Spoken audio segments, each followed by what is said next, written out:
মহাদেবও আবার মোটা হয়ে যেতেন, তাই এই মহাদেবকে স্থানীয় লোকেরা মোটা মহাদেব বলেন।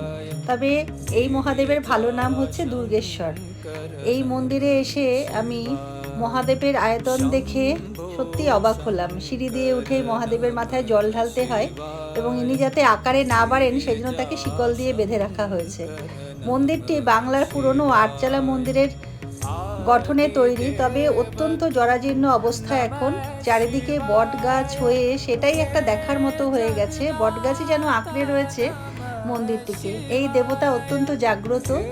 নিমতলাতে অবস্থিত এই মন্দির প্রায় 300 থেকে 350 বছরের পুরনো এবং হাটখোলা দত্ত পরিবাররা এই মন্দির নির্মাণ করেছিলেন। এই মন্দিরের ছাদ থেকে একটি শিকল এসে শিবলিঙ্গকে জড়িয়ে রেখেছে যাতে শিব ঠাকুর আর মোটা হতে না পারেন।